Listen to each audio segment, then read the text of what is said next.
You believe in Jesus? Yes, I do. Well, you're going to meet him. You see what fun this is? It's going to get really exciting. I know what to do now. They've made it clear.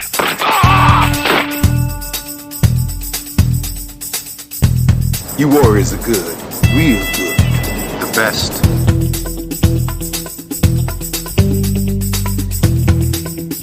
This is the end of your rotten life, you motherfucking dope pusher. We'd make one hell of a team, Snake. The name's Pliskin.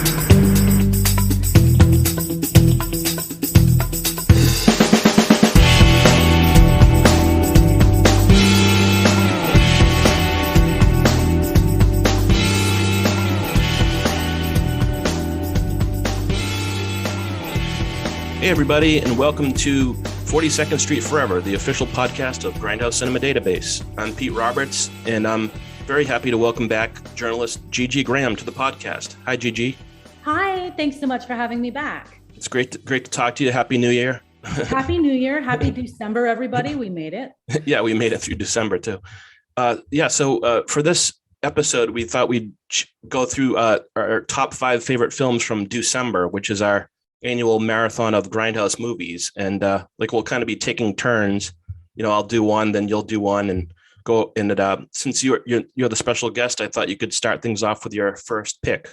Okay, my first pick of this year's Deucember movies is Sweet Trash, released in 1970, directed by John Hayes. Why this particular film? It's a very unusual movie. The cold open involves a mafia that is run by a supercomputer. And then we move into the story of an alcoholic longshoreman who is being chased by said mafia for gambling debts. This sounds like it should be a heist film or a crime thriller, and it kind of slides and shape shifts into something that's more of a hangout movie. He's a perpetual, his name is Michael Patrick Donovan, and he's just a simple Coney Island longshoreman, but he's not running from these men. He just wants them to go away. He's kind of forced into this action movie premise, and he'd rather be doing anything else, drinking, boozing, screwing, it. That's good. That sounds good. Yeah, that sounds pretty good. Yeah, it's a very unusually mellow film. It has a lot of visual style to it. The director, John Hayes, was actually an Oscar nominee back in the 50s. Oh, wow. So he scattered kind of pieces of his own backstory all over the film because he's a New York boy, Yep. He kind of came from a lower class background. So he knows like pimps, pushers, poor dock workers, all those nice people. They could be. We're not gonna shame. We're not gonna assume just because people are poor. They no might pimp, not, no pimp shaming. Yeah. But that does sound good. Yeah, that's the only one. That's the only one I didn't see on your list. I saw the other ones, but I just wasn't able to see it. But I'd really like to see this one because it sounds good. There's a Vinegar Syndrome double disc that has it running with another John Hayes film called The Hang Up. I don't like The Hang Up as much. I feel Sweet Trash is the stronger of the two. Okay. We've got some fantastic old New York footage. Does it have like 42nd Street and stuff, or? It's not so much 42nd Street. It's downtown. It's Coney Island. It's the docks. Because of course this man's brilliant idea of running away from the mob is getting on the Q train and taking it to the end of the line. That's pretty good. But I mean, considering, he's kind of an alcoholic dock worker, he can kind of hide in plain sight. He's not the sort of person that people really notice. He's not like, wearing flashy clothes or anything. He's sort of like he's kind of down and out, and people kind of don't pay attention to him anyway. And maybe that's why he doesn't run super far, because he doesn't have to. Right. That's a good little way to like get out of things. Just, fade into the crowd. Fade into the background. That's a good premise, but it sounds really good though. But what year was that from? 1970. 1970. 1970. Okay, sounds good to me. So if you kind of want a more mellow, it's not the sexploitation thriller the premise or the poster would advertise it as. It's not exactly the crime thriller the cold open makes it seem like. But if you're looking for kind of a weirdly artsy, like sex and sleazy hangout film, then this will probably be something you'll dig. Sounds really good. I was wondering, should we like put like spoilers just so we can go through these movies without we can just talk about the whole movie without Yeah, let's cutting just stuff off, because I mean, I hi, feel like, everybody, if you're listening to the podcast, this may get into spoilery territory. So if you haven't seen one of the films on either of our lists and you want to pause the it and podcast, watch the movie, come back. yeah, that makes sense, because then we can kind of like go through it without like, because it's tough to like discuss like the whole movie, or just the character, what's going on, without just like giving some spoilery stuff out there. So, but okay, so I'll do my number 5, and it's The Farmer. The American dreamer. 5 easy pieces, Easy Rider, Taxi Driver, important and deeply personal films, each in its own way, has become a classic. Each told the story of people looking for their own piece of the American dream. The Farmer is a motion picture in this special tradition. It's a story of a man who takes a stand, a man who says no and means it. A man like Kyle Martin. All he wanted from life was his farm and a chance to make something of it. Maybe he wanted too much. The American dreamer. A one-man farm can't make money. I just need more time. You are a loser. When they took away his land, the farmer didn't get mad. He got even. When they tried to burn him out, the farmer didn't get mad. He got even. But when they killed his best friend and attacked the woman he loved, the farmer became the avenger. Columbia Pictures presents Gary Conway as the farmer. An uncompromising explosion of total vengeance.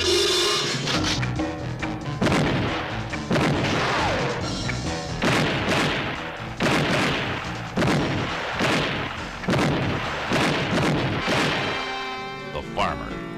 He never gets mad. He gets even.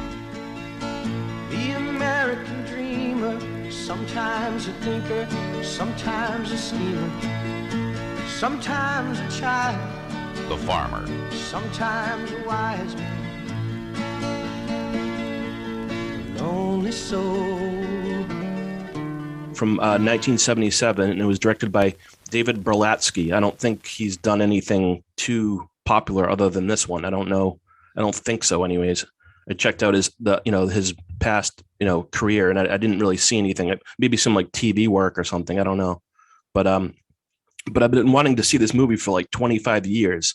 Like I think I first saw the trailer like in the 90s, and like ever since I've been wanting to see it, but it's not on DVD or Blu-ray yet.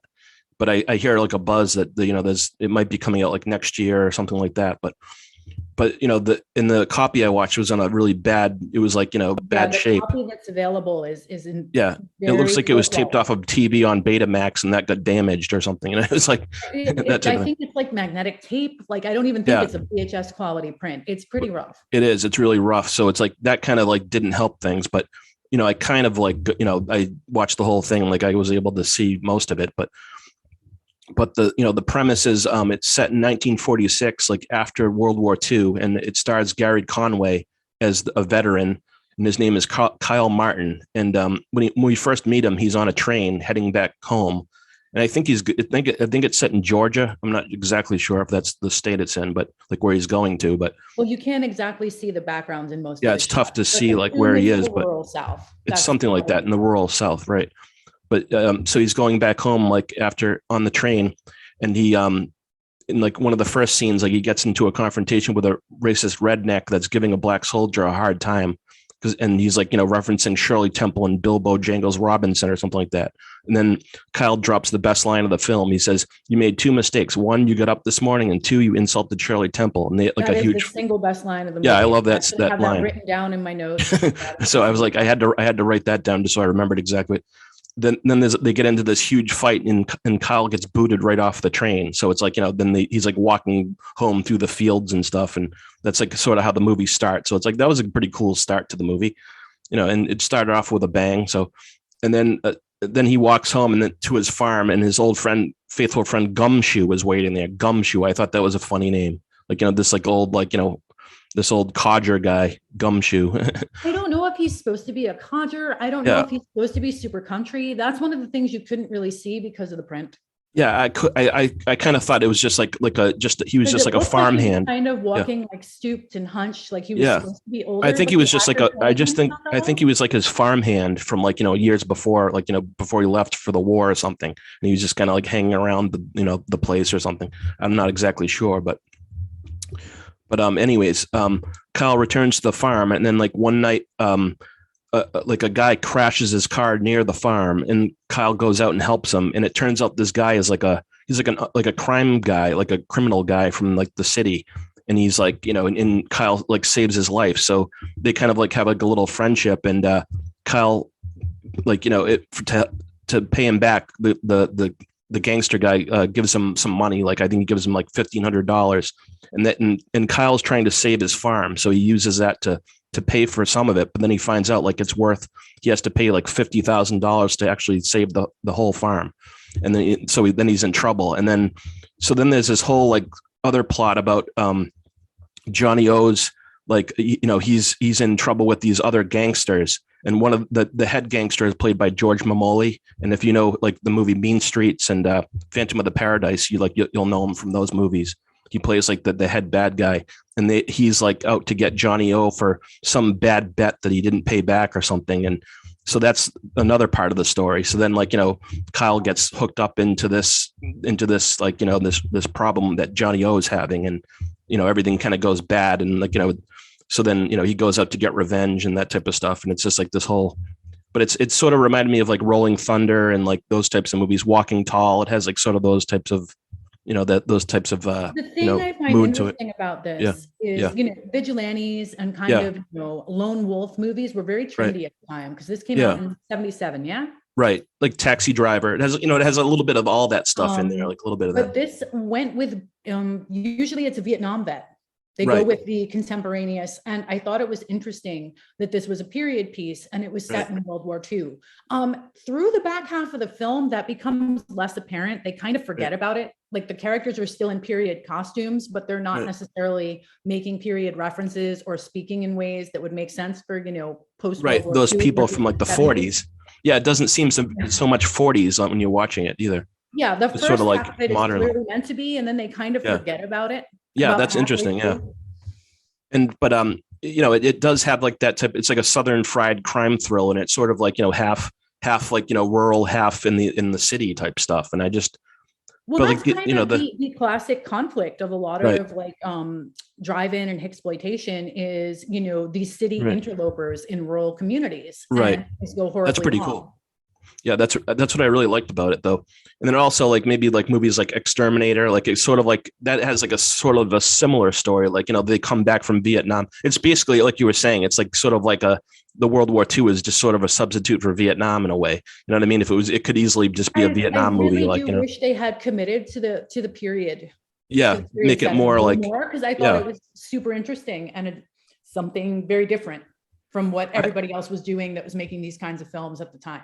I like, but I'm really looking forward to like seeing like a really nice clean print of it too, because I think that'll there are several like notice things, scenes that were kind of hard to parse. Yeah, like especially like the revenge stuff at the end, like I could see it pretty good, but then it's like, it was pretty tough to like see like exactly what was happening. Like he was kind of running around in the city, like, into every life a little potato quality must fall. And I mean, hopefully this gets pulled out to at least, could I at least get a 720p? This was like minus 120p or something. Yeah, this was straight up whatever. It was like substandard stuff, but I mean, but I guess when it was released in Grindhouses, it also went by the title Killer Farmer. And I was just trying to do some research on that, and I just found that out recently. That's what it because I had seen the like how I do the like I was going to do the what was playing on the Deuce, those little posts I do on the Twitter. I one of the titles was Killer Farmer. I was like, I wonder if that's The Farmer or if it's like just some other separate movie, but I guess it is. That's what it went by, because especially like on the Deuce, like if you go see a movie there and it's called The Farmer, it sounds kind of dull, but then you add killer to it and it's like everything's a stretch. Yeah, it's like I'm sure once they sat down and the booth had their ticket money, they were probably pissed. Yeah, they just it just didn't do as well, so they added the killer to it, like Master Killer or whatever whatever other movie would be. But yeah, but I really like this one, so and I wanted to put it on this list just to kind of like give it a little boost too, to Yeah, like so hopefully somebody finds a better existing print. Yeah. Good luck, Godspeed. We can hope. I think I think someone said that a certain label has it, but they're like, wait, they're holding on to it for some reason, or they're just It could not, be a rights issue. yeah, the rights thing or whatever. Also, I'm pretty sure there were a couple of pieces of actual pop music in it, and that tends to hang things up There, sometimes. I don't even remember, but yeah, that's another little probably detail that keeps it hung up on the thing. But I guess Gary Conway, the star of the movie, he starred in like several Western TV shows when he was younger, like in the 60s. And then he also wrote, which I didn't know, he wrote Over the Top, the Sylvester Stallone movie. Oh, the arm wrestling movie? Yeah, that arm wrestling movie. And he wrote American Ninja too. So that's kind of interesting to know that little bit of detail. Yeah, I haven't seen Over the Top in years. I mean, it's kind of a corny movie, but It's very silly. yeah, it is. It's goofy. It's kind of fun. If you shut your brain off, it's fun. Yeah, it's like, when I was like 12, I liked it, but now like, I find it kind of. Yeah, it's the sort of thing that would be awesome when you're 12. Yeah, definitely. But okay, so that's my number 5 pick. Okay, we're going to go next on the list. I actually didn't rank these. I just put them in the order that I pulled them off of my list. Okay. Yeah. I mean, I have to say, like, when it comes to like ranking the movies, it's like, I always try to stay away from that because like, I just feel like ranking movies is sort of like, if I like a movie, I like it and I don't care. These are more like just the best ones the most ones I like the most. Yeah, it's instead of trying to my favorites. So if they're not like, it doesn't, you can just take them in any order you want. But I mean, we like these movies a lot. So that's basically the main thing on this list, So next up, in no particular order, is Passport to Shame, alternately titled Room 43. It's a 1958 film from future BAFTA nominee, I'm not sure if he won, Alvin Rockoff. Oh yeah. This one is interesting to me because it has your standard Vice picture plot. We've got a square up at the beginning from Fabian of the Yard, who was a Scotland Yard inspector who got his own TV show. So, we have the lawman explaining to us that the movie we're about to see is a hard-hitting expose of prostitution in London, which of course it's not. But for censorship reasons, that was a common thing to include. Right. And we've got your standard Vice picture plot, slightly more complicated. A French waitress gets into some trouble at her job. She takes an offer of help from a wealthy English tourist. And the whole thing is, of course, a cover for a prostitution ring, for a vice racket. She ends up in over her head. There's a whole complex subplot with a green card wedding. And A green card wedding, yeah, I know. And a whole like mansion full of prostitutes. And basically, in an overly elaborate bunch of machinations, it's up to the cabbie who married her for a green card to save her from the clutches of vice. And was it Eddie Constantine? Is that who the Eddie Constantine is our principal character. He is Johnny the cab driver. He was actually an American actor, but he primarily was famous in France. Yeah, I read up on that. I was wondering like what his deal was, like, because I watched the movie and I was like wondering like what his, like, what if I had seen any other movies with him, and I couldn't. No, because he didn't do a ton of primarily most of his work was in France. They like, yeah, that's interesting. Cast him as like a working class stiff, a bit of a tough guy. He's playing to type here. Yeah, and he's playing to general type here. And then it also has Diana Dors, who I call the British Mamie Van Doren. She's kind of the British Jane Mansfield, but she was definitely there. She reminds me of more of Mamie, but yeah, she was good. She was a bit taller. She had a rounder face, like the baby face, but she's never looked better than she does in this film. She's the prerequisite, tart with a heart, hooker with a heart. Right. That's what I was going to say. She's like, she's like super hooker, like, but then she's like, then she has like, you can see that she's like, she has a heart too. And she's not like totally like hardcore. And your principal villain, Herbert Lom is Herbert Lom, who was in 99 Women, who was in The Dead Zone. I know him from the Pink Panther. I know him best from the Pink Panther movies. That's where I first saw him. Did you ever see the movie Gambit? That's another good one with him. I have not seen that. That's one I'd recommend. I think you'd like that one with Michael Caine and what's her name? Can't think of her name. Shirley MacLaine. Yeah, Shirley MacLaine. Michael Caine is actually in Passport Yeah. to Shame for like 2.5 seconds. You know what? I was watching the movie and I'm like, is that Michael Caine? And I couldn't tell if it was him. Young. He doesn't have He's in that little crowd of people, right? Yeah, outside the courthouse. Yes, I was like, is that Mike? I thought like what it was like a guy that looked like Michael Caine, and I was like, is that him? I couldn't really tell, but I caught that too. Yeah, that was cool. Is. So that's one of his earliest movies. Yes. He's uncredited. He's baby faced, which is odd to look at. That's pretty funny. Yeah. We're used to him as a distinguished older gentleman. Oh yeah. And I'm trying to think I had watched this movie before. I had watched this. I think it was from someone's list. I don't know if it was Martin Scorsese's list or somebody or like Edgar Wright or something. Was it? I don't know. It was on one of those lists that they did like on the, months ago, like last year or something. But I think that's where I first got the idea from, but to watch it. But I thought it was really good. On the edge of an exploitation film and like a noir. That's right. It's like a British noir. Yeah, it's definitely I really liked it. Shot in a very noirish way. Yeah. It's got a ton of style to it. The opening shot to kind of set up that we're in a seedy neighborhood and there's a lot of double dealing that goes on is really gorgeous. Yeah, I really liked this one a lot. It was excellent. And you can like, especially right up to the end of the movie, like you're like sitting on the edge of your seat type thing, Like, as silly as the plot is, because I mean, any criminal operation that requires like 4 international branches and green card weddings and like 2 mansions is probably not going to stay operational for very long. It's if you actually think about the machinations of the plot, they fall apart pretty quickly. And Herbert Lom was such a bastard in the movie, though, too. He was an absolute bastard in a camel hair coat. He was by the end, you're like, rooting for him to like, see his demise or something. Yes. I mean, it's just, when he finally does receive his just desserts, it's awesome. Earned. Yeah, that was a really good one. That was an excellent little thriller, like little crime. Yeah, like it's a crime thriller dressed up like a Vice picture, shot like a noir. Yeah, You've got excellent. a better than average cast skill wise. Mm-hmm. And definitely. For sure, I feel like weirdly enough, considering how dark a lot of the subject matter is, this is also a very sweet film. Like there's a especially with Malou.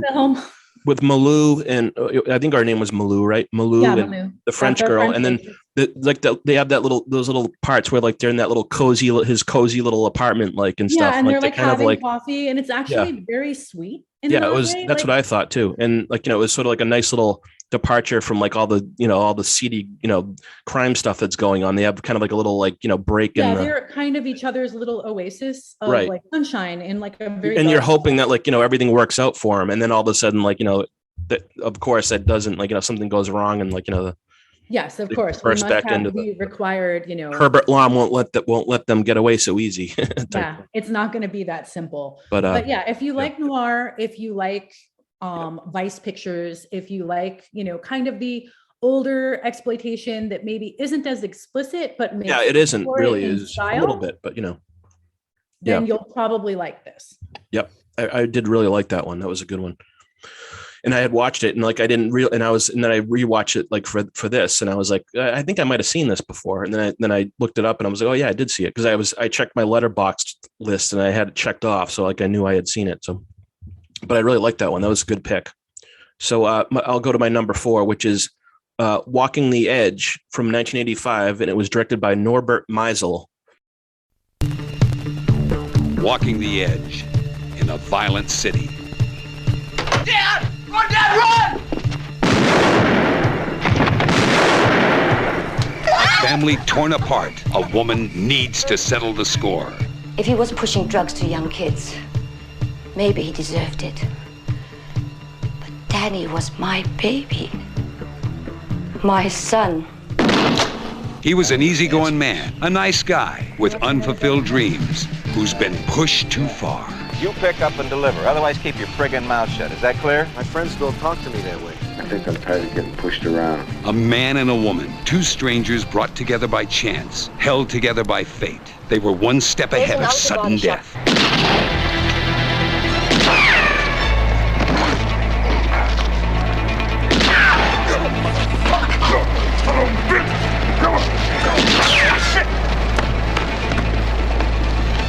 Son of a bitch!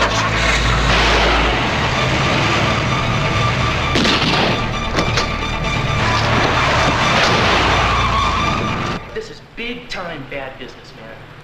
I mean, somebody got a goddamn it fry, and you were right in the middle. That's his car, Brewster. That ain't my fucking car! I wouldn't get caught in a piece of shit like that! We're gonna find that lady and cut her up into tiny little pieces. I'll never have another chance like that. Jesus, they were trying to kill me! You had to get in the way, you bleed goddamn jerk off cabbie. Where is he? I don't know, man! The bastard's got Tony. God damn you, lady. God damn you for being alive. I'll go with you. Go to hell. Huh? I'm gonna cut your whole fucking head off! Cut your whole fucking McKee. You're an asshole, McKee. Walking the Edge, the motion picture that takes you to the depths of human emotion. Up here, Brewster. Dirty son of a bitch! I gave you the best shot I could. God damn it! If you'd have been out on the street, you'd have been dead by now. I was going thinking crazy about in you here. all day long. You could have I called didn't know what I was doing. Walking the Edge, starring Robert Forster and Nancy Kwan. Coming soon to a theater near you. And it stars Robert Forster, Nancy Kwan, Joe Spinell, and A. Martinez. And, great. Those are like, I'm a big fan of Robert Forster, so that's why I wanted to see it. He's and I think wonderful in this. Yeah, and it just came out on Blu-ray from Fun City Editions. So that's another, if you're a collector, you can get it from them too. So if you want to watch it. Now, do you know if this was shot earlier and shelved? I think it might have been. I think it might have been shot in like 1983 or something. Then it came out. Yeah, because in the exterior scenes, there's like a billboard for Wrath of Khan, like all of them. Yeah, it probably was. It probably was shelved or something. And then it came out, but I guess it was released theatrically by Empire Pictures. So that must have been like a couple years after it was filmed or something. But so I'll give you the little plot synopsis. So Nancy Kwan's husband is a drug dealer that's like, or I don't know if I don't think he's like actually he's like partly a drug dealer, but he's like, he's probably like the fence or the transporter. Yeah, and he's like the front, like maybe he's like a wealthy kind of a like a business respectable money laundering front for these guys. But he's like dealing with these thugs that he held out on, and then they end up coming to their house and they shoot him and the son, and Nancy Kwan escapes. But she she barely escapes, but then she has a mental breakdown. So they throw her in a mental hospital. And then when she gets out, she's on a path to revenge. So she kind of wants to go like Miss 45 and like go shoot all these guys and kill them and stuff. So who picks her up in the cab to take her to the place? It's Robert Forster. And he's like, he's just like a, unassuming cabbie, and he's just like doing his thing. And so he drives her to the auto body shop where these goons work. And then she just pulls out a gun and starts shooting at him. And like, they kind of like, they barely, I don't know if she kills one of them or whatever, but several of them, like, they try to get her out of there. And she wounds a third. Yeah. Right. So, and then one guy tosses like a hubcap at her and like right in the hip and like wounds her or something like that. And then meanwhile, Robert Forster is like caught in the middle of this, and he's like freaking out, like, what the hell is going on? He like jumps in his cab, and they both jump in the cab and take off. And, so then he tries to help her by like hiding her at his apartment. So like, he hides her there, and, that's how the whole thing starts. And then after that, like, the Joe Spinell and his goons are like looking for him and stuff. And, they're trying to evade those guys, and, it's all this stuff happens. And in spirit, this is pretty similar to Sweet Trash, because it opens violent, it ends violent. We've got a great performance from like a working, character actor as a protagonist stuck in kind of this action-packed premise who'd rather be doing anything. It's like he'd rather just be collecting his money and watching his baseball, like Robert Forster's character. Really watching a football game with his nosy neighbor. That nosy neighbor that's always likes to watch football with his nosy old lady neighbor. He can't even like go to the bathroom without this lady like knocking on the door, like looking in the window or something. And I feel like spiritually they're kind of similar, because they're both carried by central performances, because the middle section is actually pretty slow in this film. It takes a while to get to the vengeance. Yeah, I mean it's like because I think the Robert Forster's character is Jason. His name is Jason in there. Yeah. And he's like, he sort of has like his own little ties to the underworld. Like some of his like friends are like, Yeah, like some of his friends are like, that guy that he goes to get his money, like that owes him money He or works something. for a bookie. He's a gopher for a bookie. Yeah, that's what it is. So he goes to that guy, and then they have like a face off, like a confrontation and stuff, and so he has his own little ties to the underworld. So that's part of the story too. But then most of the movie, it's like him and Nancy Kwan. They're like they're fighting, then they're kissing, then they're fighting again. Yeah, they're definitely like earmarked for the enemies to lovers trope. Yeah, I really liked it though. It was really good. And I'm like a big Robert, we both like Robert Forster. So like, he's just really good. He's like really intense. Well, that's why I kind of didn't mind the middle section of this film being more of like a travelogue and slowing down. It's not so bad. Really good performances. Yeah, it's not so bad. It's not like you're like totally like, you kind of like you're kind of into the story and you're like, following him around. And Nancy Kwan was a fantastic actress. I think I really liked her. Became a big star because there weren't great roles available for Asian actresses at that time. Yeah. And I think I had seen her like in Robert Forster's fantastic. Have you ever seen The Wrecking Crew with Sharon Tate? She was in that. Yeah, I saw her in that, and I was going to mention Wonder Women. She was in that movie. You know that movie? Great. It's like I think I think it was a Sergio Santiago movie, like a Filipino action movie from like the 1970s. But then the first time I knew Nancy Kwan was I saw her in Dragon, the Bruce Lee story, which came out in like I think it was like 1993 or something like that. But she plays like, it was early 90s. Yeah. I don't know if you've seen that one, but she plays the boss of like when Bruce Lee first came to America, like he got a job, like when he was a teenager, he got a job at a Chinese restaurant. And she was like she played the owner of the restaurant. I forget her name, like Grace Wong or something like that. But like, and she was really, she was really good in that. And that was very good in pretty much everything she's ever been in. Yeah, I really liked her. It was a matter of circumstances that she wasn't a bigger star, but they have nice chemistry. Definitely, they have a good chemistry in this. And I guess her husband was the director of the movie, Norbert Meisel, which was interesting. So. But I just really liked it. That was like a new discovery that I had heard about, and I finally saw it, and I just really enjoyed it. I just thought it was a really good crime thriller. This is great. And also Joe Spinell. Was a musical subgenre. Yeah, it would sound like the score of this movie. It's fantastic. Yeah. And don't forget Joe Spinell. He's really good. He's like a really good bad guy. Exactly what he does. He's being the sleazy heavy we all know and love, and that's he's really great. He's been in so many good movies too. I mean, he's been in like The Godfather. He was in Maniac. He was like in all types of stuff. It's almost like every time he's in Rocky, like Taxi Driver. He's like been in like so many good movies over the years. Of Scuzz. Yeah, I mean, he's always like played to type, and he was always brilliant at it. But I guess he was like a really like I watched when I got I think it was the Maniac DVD or something, and I watched like a documentary on him, and like he was just like a really nice guy, like a really kind of like a fun guy. If you're that imposing looking, and you look like a bad motherfucker. Who's messing with you? What do you have to prove? You can afford to be nice. Right. He's like he didn't have to do anything, but he was just like he seemed like a really nice person and stuff. So, but anyways, that was my number 4 pick, and you like that one too, right? So yeah, that was a fun. I had Walking fun the Edge. Yeah. So and it's on Blu-ray again. So if people want to see it, they can check it out on there. All right. So we're gonna just go third pick. Of course, no random order. Like I said, I just pulled them off my list. Right. Yeah, I mean, it's no big deal. Common Law Wife. Ladies and gentlemen, my name is William Turner, a member of a selected committee appointed to preview in private the motion picture Common Law Wife.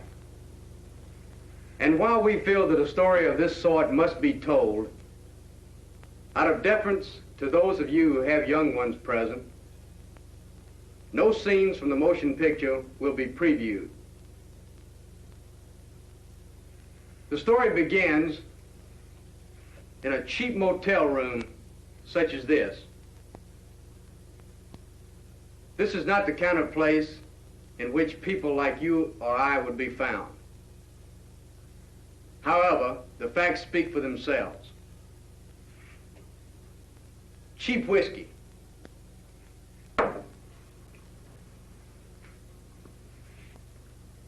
Cheaper perfume. And uninhibited love.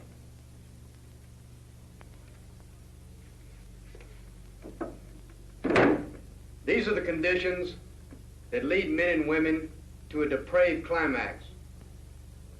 A climax from which there is no point of return. However, this is only the beginning. One woman wasn't enough. They didn't care. Kinfolk, neighbors, friends, or whenever the animal urge arose. Remember, you do not have to say, I do, to be married. Do you know the law in this state? Ask your wife, relatives, or friends if they know the law. In the motion picture, Common Law Wife, they did not know the law. And it led to uncontrolled lust and passion. Frankly, ladies and gentlemen, this is not the kind of motion picture any thinking parent would want his children to see. However, if you are old enough to be married, you must see this picture. If you are not old enough to be married, you cannot. Remember, you do not have to say, I do, to be married. See Common Law Wife. From 1961, the credited director is Eric Sayers, but half of the film was shot by Larry Buchanan. This is a principal example of like exploitation hustle, because the original film was Larry Buchanan's. It was called Swamp Rose. It was a serious drama about an aging rich man and his mistress. Mm-hmm. For whatever reason, that film was not completed. It ran out of funding for production. It's unclear as to why. So a distributor picked up the unfinished film and hired a second director to shoot basically additional footage and make like a Franken film out of these results. Yeah. That definitely seems like a normal thing with exploitation back then. Like they probably did that a lot back then, didn't they? This is one of the boldest examples, but it's definitely not the. That was a normal thing. Yeah. But So basically you end up with a very rich old man. He's had a mistress living with him for the past 5 years, but he's decided he's bored of her and he's going to trade her in for a younger model who also happens to be his own niece. What's his name? What's her name? Jonelle? Jonelle, but they call her Baby Doll, which is obvious reference to the Tennessee Williams the hit from 1956. Yeah, we mentioned that one on the other podcast too, I think. You mentioned Baby. I think I might have because a lot of films make reference to it. It was a it was Carol Baker. Remember we were talking about Carol Baker? Yeah, we were discussing Carol Baker, and and a lot of other like exploitation adjacent films kind of want to align themselves with that film because it was kind of a rural sort of. It was like almost like the little blueprint, like Shanty Tramp or something. It would be kind of like a little.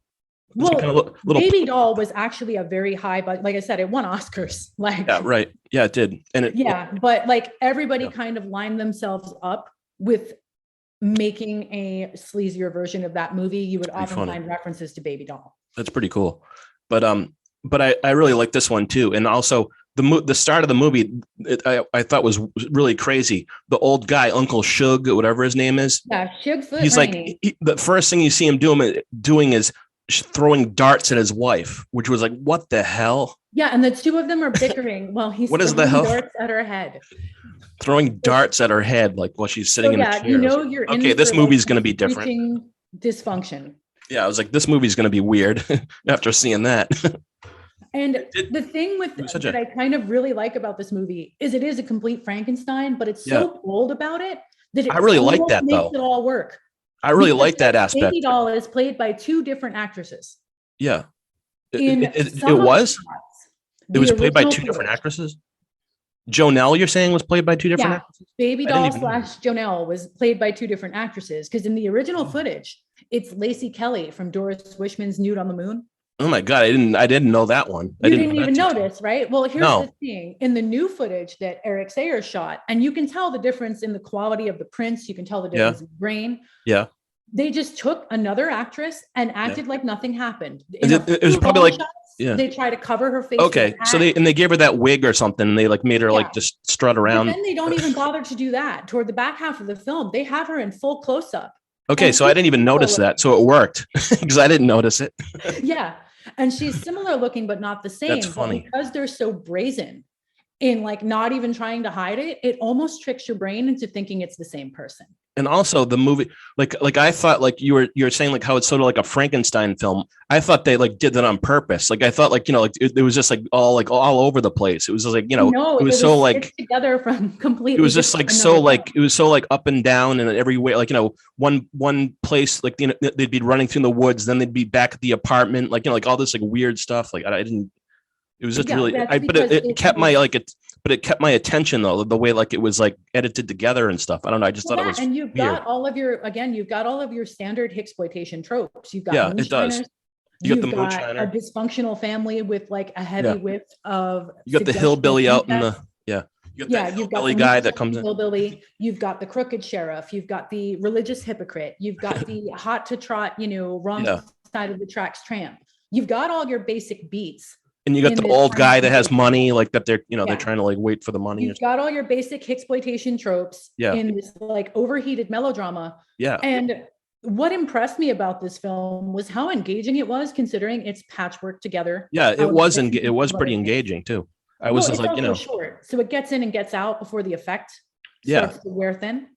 I just really liked it. I thought, like, you know, because I was watching it and I was just like, what the hell's going to happen next, like type thing, and like I didn't know the ending is about as dark as a ending from 19- yeah, it was very, very much. I was like, wow, that was pretty great. Yeah, it gets grim in the final reel, and I respect that. I was like, that's bold. It really went all the way. What this was released in, that was a very bold choice. What year was it released? I want to say I want to say it was mostly shot around 61, because we're talking two separate films, and released in 63. Yeah. And it also like, I mean, it did have like, I think like Faster Pussycat Kill Kill had like sort of like not the same plot, but like, you know, the old guy with the, you know, like he's sort of like, you know, that they're trying to get his money or something, whatever it was, but different type of movie. But I did like this one a lot. Hey, old guys with like money, you know, the female money thing, are soon parted. Yeah. I did really like this one a lot, though. That was like another little gem like that you picked out. I'm trying, like this year, I kind of felt like this was the year of like this is the bottom of a double bill movie. It's clearly the like B feature, but a lot of them were really enjoyable. That was a lot of kind of the vibe of this year. I wonder what it would have played with on the. I'm guessing something like Shanty Tramp. Oh yeah. I'm guessing it would have, you know, Shanty Tramp. What year was Shanty Tramp though? I thought that was later on. It was later on, but this is going to this would be the double. This would be the bottom of the double bill. The bottom of the bill, which is usually an older film. Right. That's true. Or figure, you know, it could have played with Shanty Tramp. It could have played with Scum of the Earth. It could have played with like 2000 Maniacs, maybe. Yeah, some Herschel Gordon Lewis movie or something. Or like it could have played with like those. I bet it could even have played with like, you know, a Russ Meyer movie. It could have been like Mudhoney and Common Law Wife. Mudhoney. Yeah, for sure. That's another movie it sort of like reminded me of, I think. Yeah, I really like. That's another favorite of mine. This I didn't double check for alternate titles, but I'm sure this kicked around on the bottom of double bills for long enough where it would have played with some of those films. Right, definitely. Yeah, that was a really good one though. Excellent pick. Okay, so I'll go on to my number three on the list. I won't say the number three, but you know, the number three. So this one is Siege, and it also went by Self Defense, and it came out in 1983, and it was directed by Paul Donovan.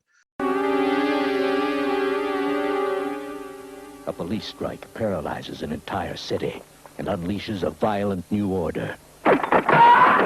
Suddenly, every citizen must arm and protect themselves. What do we got to defend ourselves with? The attackers have every kind of weapon. The innocent defenders have only their courage and their cunning to survive the siege.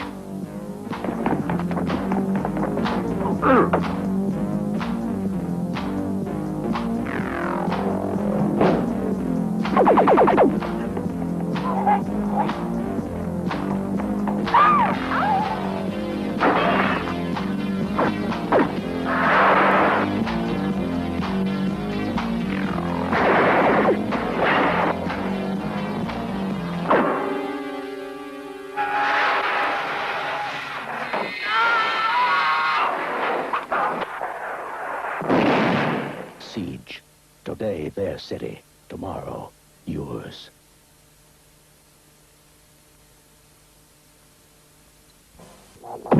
and it was set. And also Maura O'Connell. They Yeah. share a co-director. Oh yeah, together. there was another person too, but it was filmed in Halifax, and it's set in it. The movie is set during a police strike in the city, and there's a gang of hateful fascist goons.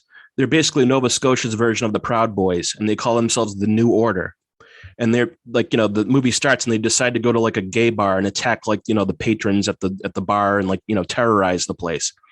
But after a heated confrontation and an armed standoff, the New Order's leader just executes everybody in the place.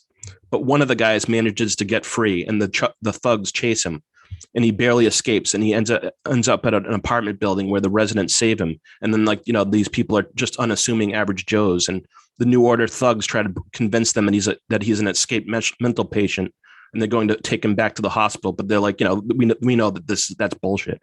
So, they just help the guy, stay away. They save the guy from these New Order fascist thugs. And then that's how the movie starts. And then the siege begins. And that's basically the whole synopsis of the movie. And then I'm really glad you picked this one, because this is probably my favorite Canadian tax shelter film. Yeah, I haven't seen a ton of low budget Canadian movies, but this was one that really stood out. It's mean, it gets in, it gets out, it never stops moving. This movie understands that movies must move. Right. And it also, if you're a fan of Assault on Precinct 13, which I am, that's I immediately thought, if you watch it, you'll immediately think okay, this is kind of a Nova Scotia version of Assault on, but there's no cops in this one because of course there's a police strike going on. So there's no cops around, which was kind of a good little way to explain why because usually when you watch these movies, they're trying to explain why there's no cops around. And it's that was a good little, detail that explains that. It happened, I think, in 81. Yeah. And I didn't really know anything about that. Recently in audience's memory when this came out. Yeah. I mean, I was like a little baby when this movie came out, but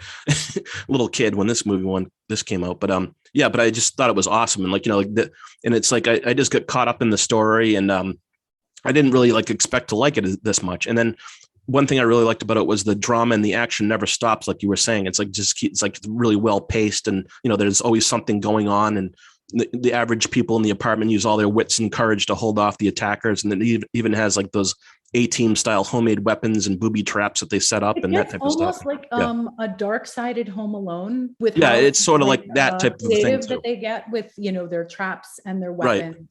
They're just these people hanging out. I just thought it was funny. They're just basically people hanging out on a Friday night, and all of a sudden this guy shows up. Have some burgers and just kind of nerdy, in a way, almost nerdy people, just nerdy Nova Scotia people hanging out in their apartment. And they're like, what the hell, These guys show up, and it's really convincingly grim. Yeah, the violence, it definitely is effective. But I thought it was very principles in the right place. And I thought it was very relevant to today, like with the New Order guys. I was just thinking that's basically just the Proud Boy, those fascist groups. And I mean? like it's the same exact thing. That the fascists, it's pretty clear that the only reasonably intelligent person is their leader.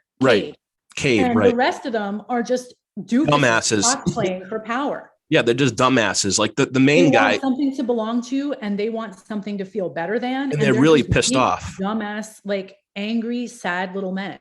And And the lead portray them as being super badass, because they're not. They're not. They're just a bunch of they're just a bunch of beer drinking jerks that have nothing better to do. If almost they didn't have numbers and a gun behind them, they wouldn't be anything. Take their anger out on gay people or something. Innocent people and gay. I mean, people.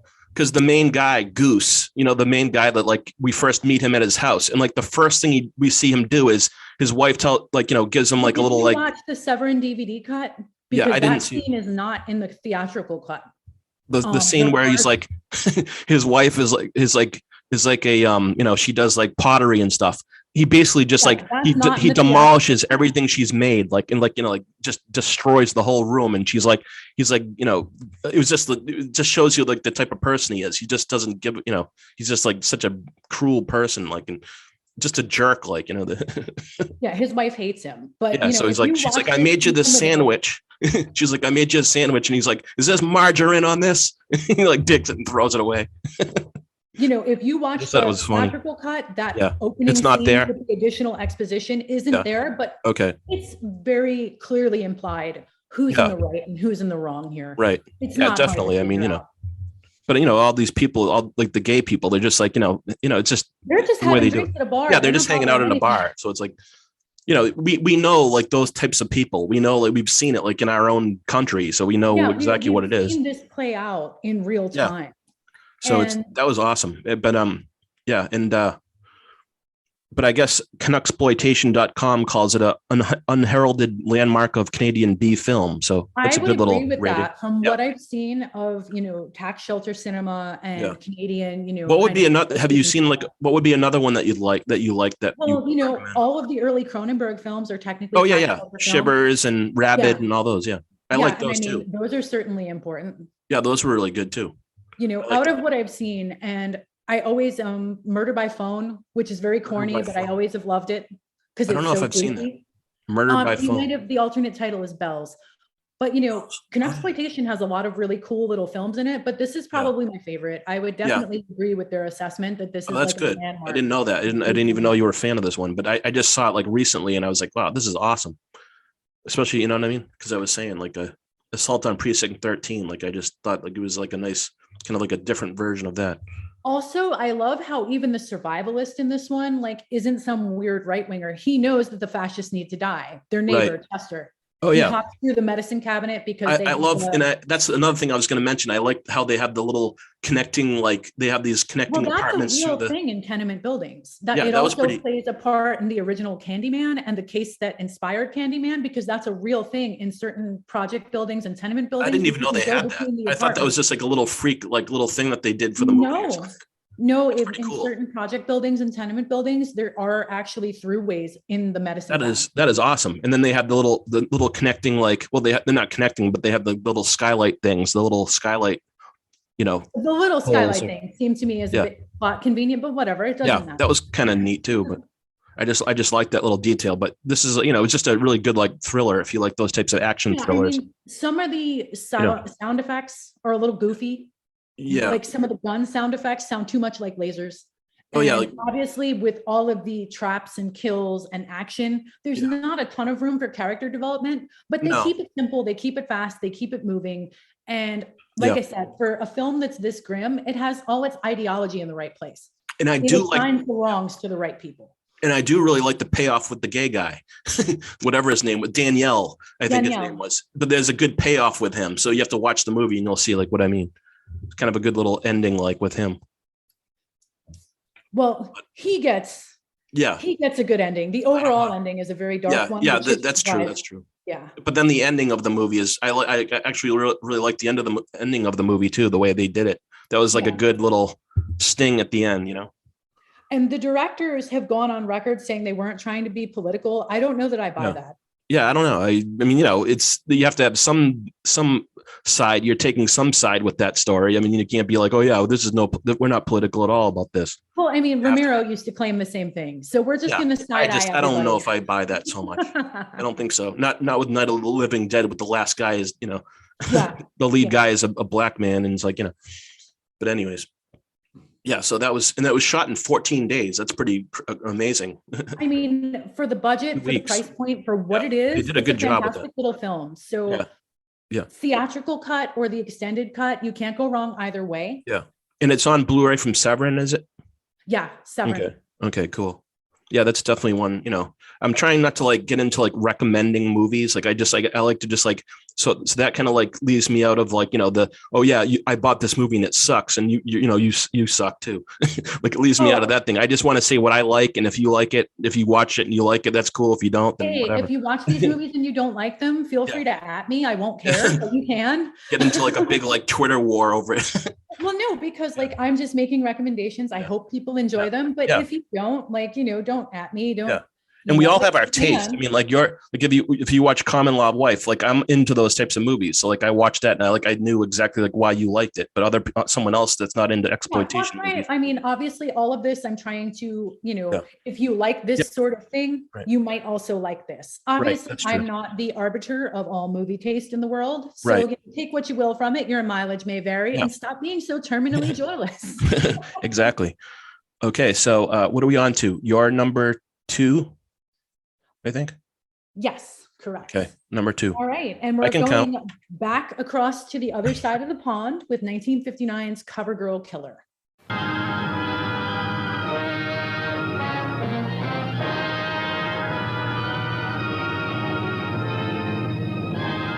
You hesitate to take your clothes off in front of me. You're quite happy to exhibit your nakedness before the whole world on the front of this filthy magazine.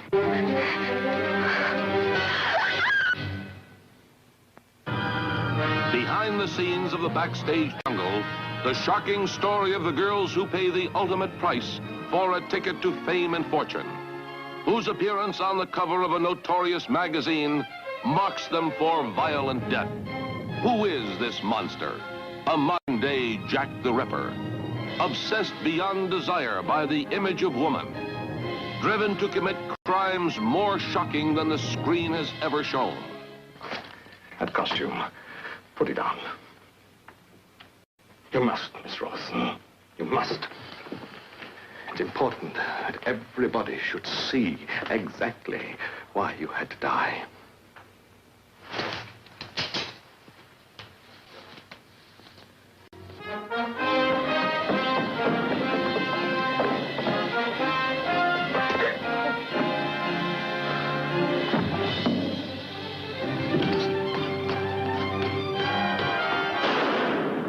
Stay where you are! I warn you, if you attempt to come up here, I'll kill her!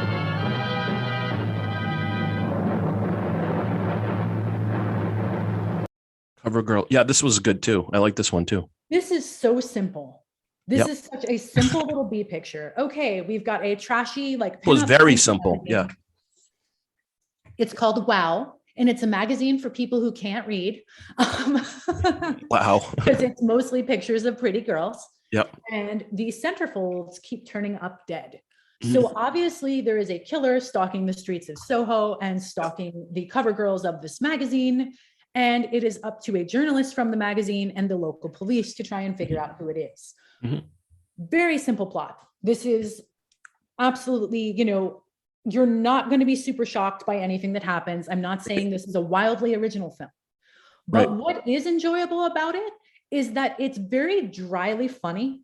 Mhm. The dialogue is a bit sharper than these films typically are. Yep. In a refreshing change, the police are not super useless, and the hero isn't a complete jerk about the women that he's working with in the context of his magazine. Right. He doesn't And it look was down very, on them. He doesn't view them as lesser. He's very concerned yeah. that someone is targeting them, which a lot of the movies that tend to deal with like glamour modeling or sex work tend to, treat them as very disposable, but at least Yeah. everyone in this film seems to be on the same page that, Mhm. and it's sad that this is something that's notable, that these people's lives have value and we should probably find out who's killing them. Right. Which seems like common sense to me, but in the extended genre cinematic universe, maybe not so much.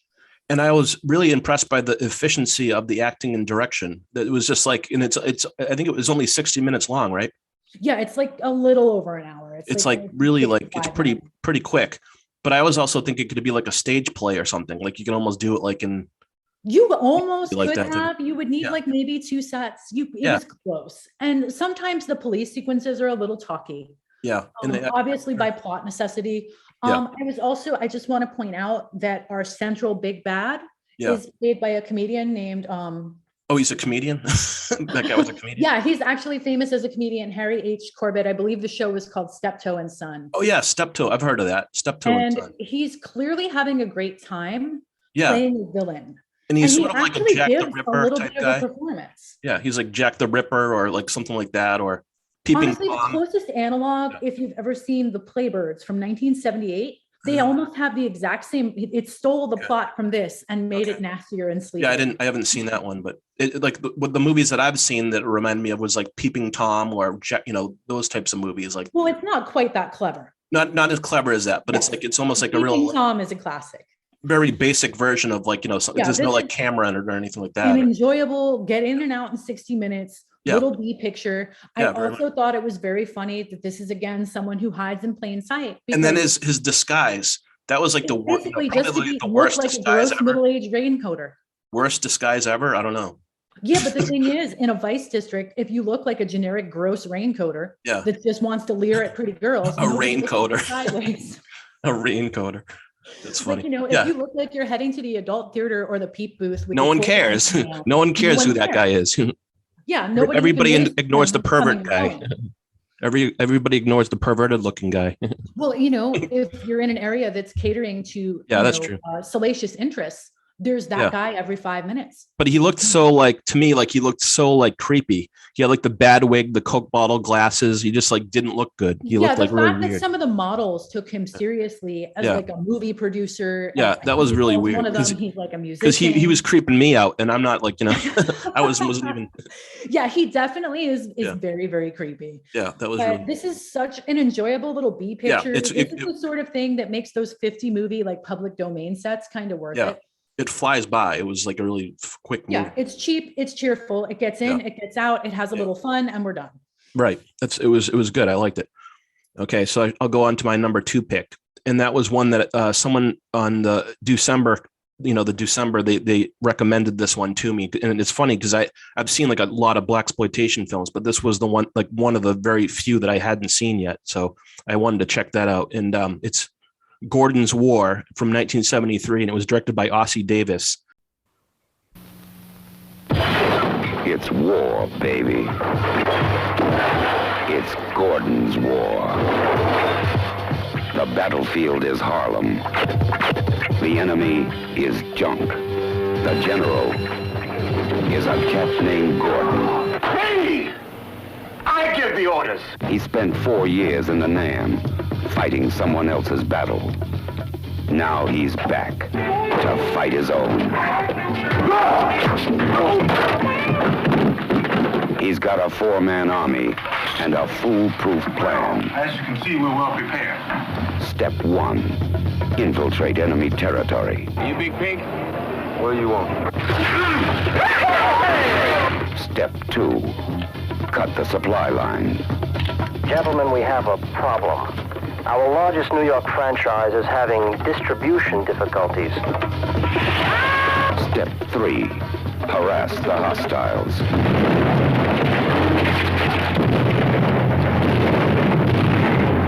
Step 4, search and destroy. I bet he got his head right here. I'm through playing with you, Luther. Watch your teeth. Step 5, knock out the heavy artillery.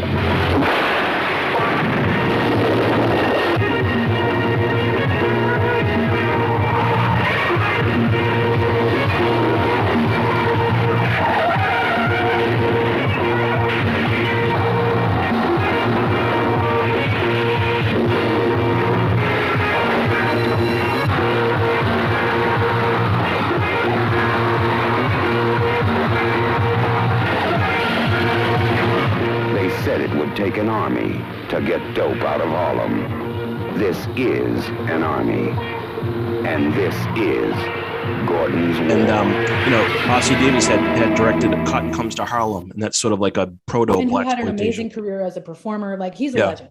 Yeah, he is. Yeah, married to Ruby Dee. And if you've seen the movie Do the Right Thing, he plays DeMea in Do the Right Thing. You'll know him from that. Well, people that are into the exploitation films will know him best from that one, I think. And but Gordon's War is like, I'm a big fan of the film Superfly, and this is sort of like the anti-Superfly, because where Superfly was coming from the pusher's point of view, Gordon's War is coming from like the people affected by the drug dealer's point of view. So Paul Winfield plays Gordon, and he's a if you've seen the movie Sounder or Terminator, you'll know him from that. And also, you might know him by his voice. He's Yeah. done a ton of voiceover work. He has a Yeah, very sure. distinctive speaking voice. So even if Right. you've never seen anything that he's in, the second he speaks, he'll be familiar to you. Yeah, he's really good. And he plays a war vet, and he comes home and finds out his wife has died from a drug overdose. So he's like really like, you know, upset about this, as anyone would be. So he just decides to personally go after all the pushers and pimps in town. And he enlists the help of his old pals, one of which is Superfly's Carl Lee. You'll know him as Eddie in that film. He plays the character Eddie, you know, priest's like buddy in that film.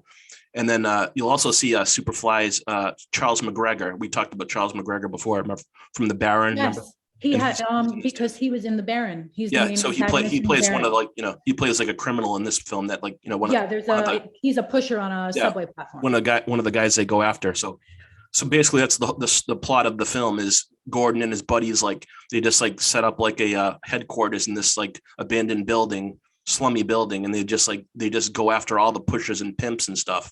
And that's the whole movie basically in the nutshell. But it's like, you know, it was an awesome like thriller. It was like always like there was always something going on, and you know, you know, they're taking out all the different pushers and stuff, and it was just really exciting, and it just went all the way to the very end, and it just held up really well.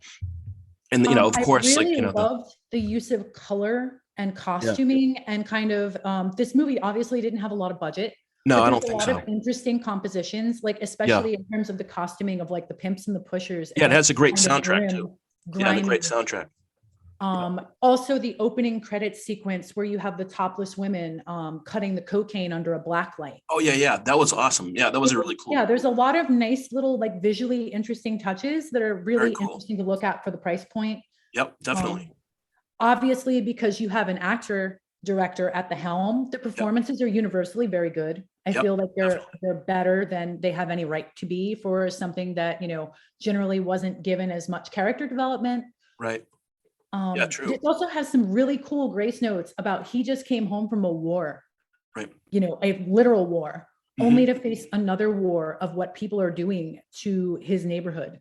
Yeah, that was a really drugs awesome. and crime. Yeah, and it's like he's going from one war to another war, and he's also like in that mode still. He's still like in like, you know, still in, you know, the war mode. So it's I think the implication is he kind of has to be. There is no peace.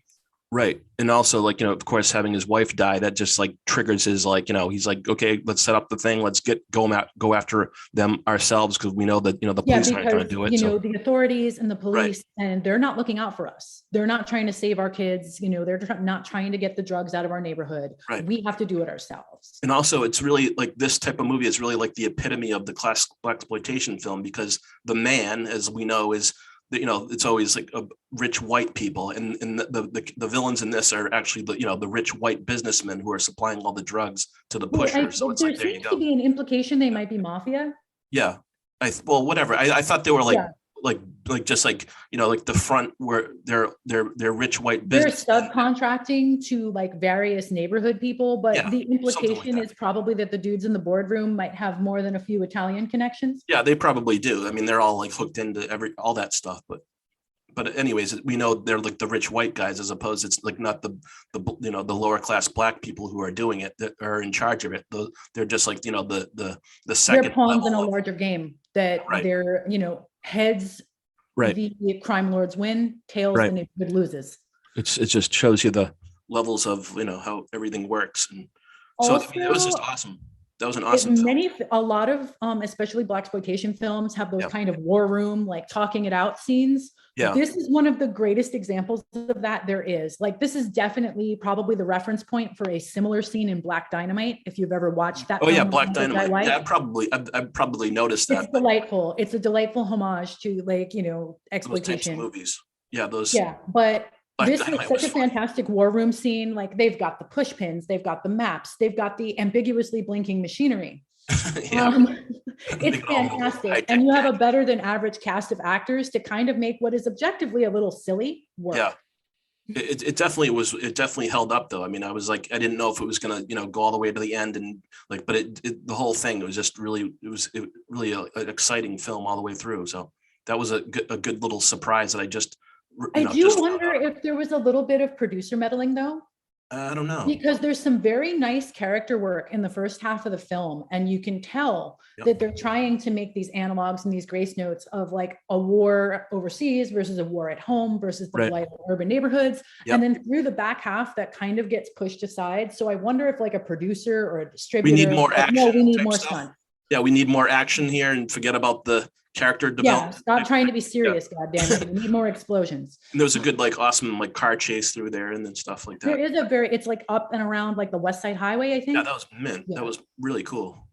But I mean, this one was one that really delivered for me. Like I kind of like, I've seen so many of these movies. So I'm like, I'm watching it for like, all these things. I'm looking for it to hit these beats. Like you always say, like, did it do this? Did it deliver on that? Yes. Yeah.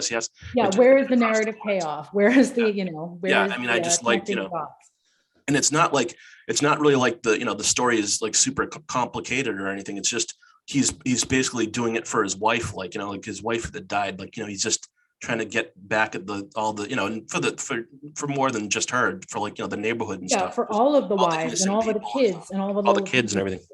So it was just a good, well told, nicely directed, action film. So. Yeah, I was definitely I had fun with it. Also, there's a small cameo from a very young Grace Jones. Oh yeah, Grace Jones. Yeah, I remember that too. Which is always reason to stand up and cheer, in my view, because the world needs as much Grace Jones as it can get. Yeah, she was good. I noticed. Yeah, it was just basically a little cameo part, but I just love her. I haven't seen her in a ton of movies. Like I saw her like in this one. I saw her in the James Bond movie. Obviously. I saw her in the James Bond. Wasn't she in Vamp or something? She had a substantive part in Vamp. Yeah, so I don't really, and then I know like some of her honestly, I feel like she kind of is above pedestrian concerns, like having to do movies. She just appears places and people let her do stuff because she's her. Like remember her and Dolph Lundgren? They just like go to like parties and like the whole place would just like stop because they showed up. They were just impossible looking. They were like, how are people what the hell? They were just, how are people this good looking? I know, they were just like really like striking looking. That was an interesting matchup, interesting team up. Yeah, but of course I was like, oh, Grace Jones. I got very excited. Dolph Lundgren. But all hail Queen Grace. But also Gordon's War, I guess it's not on Blu-ray yet. So that's another one that we need to get on Blu-ray because that's really definitely, I'm surprised about that. I didn't realize it was. I feel like this is something that should, but again, it could be a rights issue. Sometimes that ties things up for a very long time. But so that's my number 2 pick. Another one that I really liked. All right. You're on to number 1. Yes, we are on to wrap this up. This was probably my absolute favorite of this year's Deucember. I had so much fun with this movie. Yeah. Evil Come, Evil Go from 1972, directed by Walt Davis.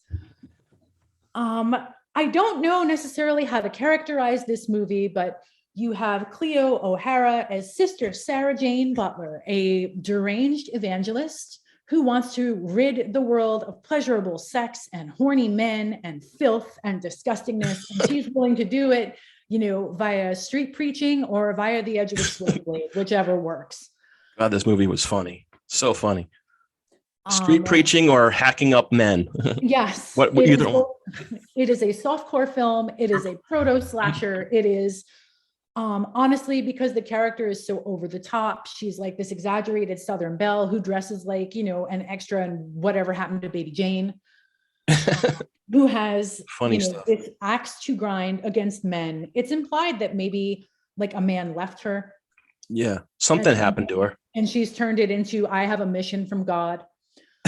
We always love a sex film that has a fully produced theme song. Here it's a folk pop tune about how insane she is. Sarah Jane, Sister Sarah Jane, you're insane, or whatever, whatever it says. And I mean, she absolutely is. She definitely is. So we've got weird, unappealing softcore sex. We've got hilarious, like hypocritical plot lines that show kind of the hypocrisy of moral crusaders. Like when she's trying to con a hot dog vendor into giving her free food as a charitable donation. And she's a woman of the Lord and she's a woman of the cloth, but she's never far away from swearing and or whiskey. Oh, that's so funny. This movie was like this was definitely the funniest movie out of all, the funniest film out of all. Be to everyone's taste because obviously there's sex, there's gore, there's religious themes. Yeah. But if you like The Devil's Cleavage by George Kuchar, if You know you what? like super campy, ridiculous also, offensive films. Yep. It also had like a little touch of a Night of the Hunter in there. Not that he was after like any money or after she was after any money. I feel like somebody figured out that The Night of the Hunter was a popular movie, and this is what came out. I don't know. It's almost like if Night of the Hunter and John Waters like had like a child. This is what. Well, Walt Davis was a performer as well as a director, primarily in pornography, and this definitely feels like him kind of having a poke and a joke and a laugh at how silly moral crusaders are. And it definitely is dirty and everything is filthy and nobody should have it. But wait, let me see that again. I know, and it's like then she's like, it's just so like weird the way she's like. And then she does the thing where she indoctrinates that girl Penny into her little Penny like. Is kind of lost because Penny is like been ostracized by her family for being a lesbian, and so her rich family basically just bought her a house and sent her away to California so they could pretend she didn't exist. So Penny is just looking for something to belong to, and it came in the form of Sister Sarah Jane. Oh my God, that was funny. It's just the whole movie. I was just like kind of just laughing at like what she was doing, and as distasteful and as violent and as sex filled as this movie is, none of the sex is sexy. No, it's not at all. Very over the top. I mean, at one point, Sister Sarah Jane, best line in the film, shrieks at the couple that lives behind the house she's staying at. Don't you dare begat in front of me! Like clearly, this that's one of the best lines. Very dark comedy. There was so many like funny lines in there, and I can't even remember all of them, but it was just like, this all is the stuff obviously intended to be, coal black comedy, but still comedic. Very, very, very funny. And it's just like, and even like the little sex scenes, I mean, they're just sort of like they're really like they're scored to unattractive music. They're indifferently shot. Like it's clearly like, yes, we'll put this here, but this is all kind of a big joke. It's also, like, silly little fun fact. Porn legend John Holmes did all the gore effects and is also credited as the assistant director. That's pretty funny. I mean, and the assistant director credit is begging for like a tripod joke, but it's like all this sex stuff. It was like limp noodles and hair pies. That's what I called it. Well, this is kind of in that weird liminal period where softcore and sexploitation were on their way out, but hardcore had not yet taken over because this is 1972. Yeah, and also when Sister Sarah, like when she attacks somebody, like they'll show her like stabbing the person, and it almost looks like that she's like trying to do it in slow motion herself. Like she's I love the way she chooses the scenery. I love all of her odd character choices. Like this is an actress that maybe things didn't work out so well for her, and this might have been like one of her only shots at a lead. Right, and she's like because she's similarly delightful and kind of over the top camp in another film of Walt Davis's called "Oh You Beautiful Doll." That one is actually pretty dull, except for her. Whereas "Evil Come, Evil Go" is hilarious. She really, and she sort of reminded me of like Edith Massey from John Waters movies. Like she's not like quite as loud and like loud and weird as her, but she's like she had like sort of like her line readings reminded me of her for some reason. I don't know why. Just the way she like. What specifically it is. Maybe it's something in the tone of it. Like I'm not sure because they're phically pretty dissimilar. They're different. Yeah, not physically, but like just like the way. Just like if you watch the way like they read the lines, like if you listen to like their lines, like it's just like the inflection and like the it's just something about that. I just thought she was so funny, like she was like reading it off a cue card or something. I don't know. It was just weird. But yeah, I am genuinely flummoxed as to who this movie was supposed to be for because it's got too much sex in it to satisfy the slasher crowd. The gore is not enough sex to satisfy the sex crowd. Yeah, not enough sex for the raincoaters. I'm not really sure who this movie was supposed to be for, but I'm absolutely delighted it exists. It's such a weird little oddity. And it's just the music and stuff. I just, she's playing her, what do you call it? The, the thing she plays on the street. I think it's an accordion. Accordion. I can never think of that word. The accordion. She's like, and someone's like stopping by. They're like kind of watching her. She's singing. They're like, who the hell is this nutcase? Well, I mean, she's on Hollywood Boulevard, so she's probably not even a notable addition. And also like through the whole movie, like they're singing like those like religious songs. They're like, shall we gather at the river? At one point, one of her victims is like, why are you singing hymns while we're having? Yeah. While we're having It's a sex or very whatever. wacky film. Even I'm flummoxed as many odd films as I've watched. Who exactly the movie was supposed to be for? I really don't know. Absolutely It was really delighted weird. me. It was my favorite film out of all the films I watched for this year's Deucember. There is a Vinegar Syndrome disc that has 3 Walt Davis films. I don't like the other 2 films on that disc nearly as much as this one, but I do wholeheartedly recommend Evil Come, Evil Go. Yeah, It's camp, it's black comedy. It's a good time. Have fun with it. It was really funny. It was definitely the funniest one I've seen out of Deucember for sure. Okay, I'll go on to my number 1, and this is a movie that I learned about from last year, and I wanted to discuss it because I just thought it was really a cool oddity, that I didn't really know what to expect from it. But and also the title and the poster kind of mislead you because the movie is Malibu High, and it's from 1979. It was directed by Irvin Berwick. I'm going to get the highest grades, and studying isn't going to have anything to do with it. Kim wants to graduate from Malibu High with honors. Most kids do it by making grades. Kim does it by making appointments. What are you doing after school? If you're interested, I'll be at High Point. I'm not interested. High Point. I'll be there. She's studying with the best instructors at Malibu High. And if she can't learn enough from 9 to 3, You game for a little game? she takes her teachers on a field trip. Well, that's an offer hard to resist. Then don't. Malibu High.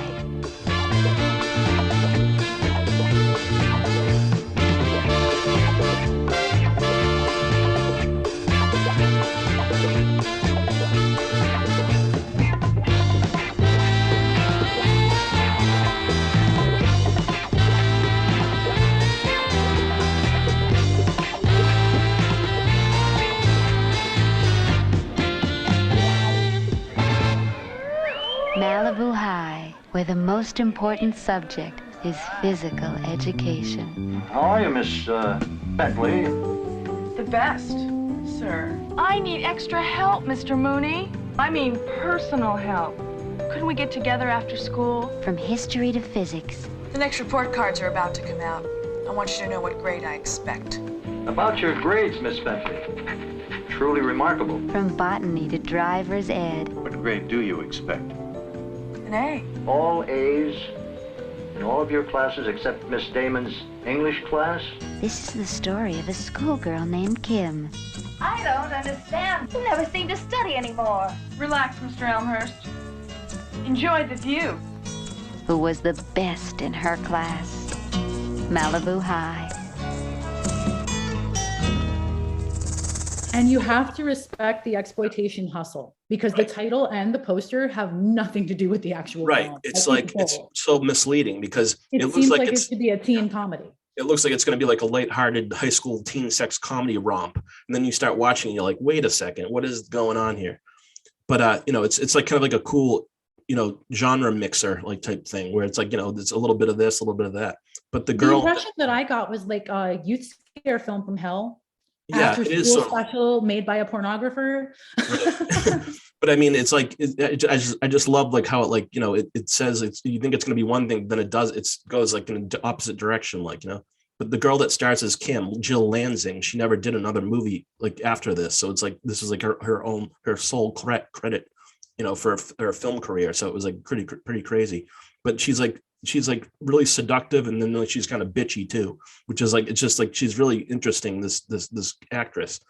But the film starts with her waking up like every other teenager. She lights a cigarette, and she has some oatmeal as her mother nags her, and you can tell right away that Kim is really rebellious and something is off with her. You don't really know what's going on. Is there anyone in the film that Kim is nice to?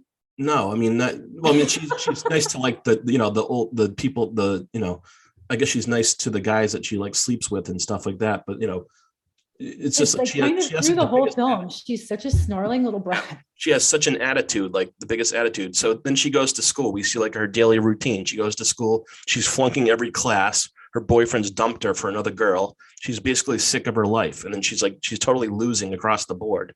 And then one night while she's getting wasted at her friend's house, Kim decides to turn her life around.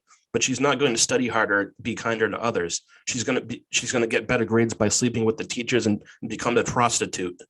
Cut to her having sex with every guy in town. So to celebrate, she gets a new sports car and things are going well for her. Then she meets a guy that offers her a more lucrative position, not as a madam, but as an assassin. So he wants her to take out all the competition in town. So that's the kind of movie we're dealing with.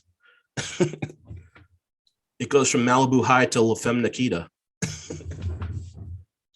So Kim is hopping in and out of bed with men. She's like doing hits. She's punching her boyfriend's girlfriend in the face. It's like just all over. It's just a crazy movie. It's just, you know, it was just one of those films where you're watching, you don't know what the hell is going to happen. It's just the best. I just loved it.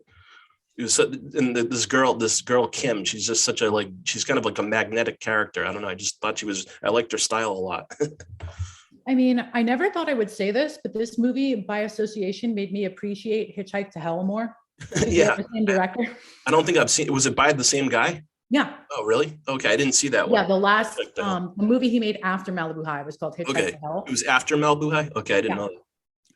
I never thought I would appreciate that movie more, but seeing how kind of disjointed this film is, he actually did learn something between movies. So good job. Yeah, I just really thought it was good. Kim is such an unlikable character. Yeah, she is.